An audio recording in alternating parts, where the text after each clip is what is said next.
Hello सबैलाई स्वागत छ हजुरलाई मेरो युट्युब च्यानलमा। सो आज चाहिँ मैले तपाईँलाई चाहिँ केटिएमको स्पिडोमिटरमा चाहिँ के हुन्छ भनेर देखाउँछु है त। म अस्ति तपाईँलाई चाहिँ मैले केटिएम बाइक कसरी स्टार्ट गर्ने भनेर देखाएको थिएँ, धेरैले हेरिदिनु भयो, थ्याङ्क यू सो मच। र आज चाहिँ मैले तपाईँलाई यहाँनिर स्टार्ट गरेँ यसलाई होइन।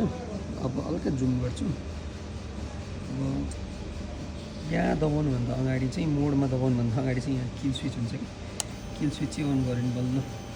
अब यहाँनिर डिस्प्लेमा तपाईँ अहिले देख्न सक्नुहुन्छ साइड स्ट्यान्ड होइन एउटा, त्यसपछिबाट एक्चुअल फ्युल क्यापेसिटी, अनि टाइम ट्रिप 1, एभरेज स्पिड, अनि रोड मोडहरू होइन। अब यसमा चाहिँ तपाईँ यहाँ गएर चाहिँ तल ट्याप्नु भयो, सेटमा च्याप्नु भने फ्युलको रेन्ज देखाउँछ, अनि सर्भिस कति किलोमिटर गऱ्यो भने देखाउँछ, अनि फेरि यहीँ दबाएर टाइम ट्रिपमा गएर जानुभयो भने फेरि टाइम ट्रिप एभरेज स्पिड देखाउँछ, यत्रो कुराहरू देखाउँछ। देख्नुभयो त केटिएमकोमा।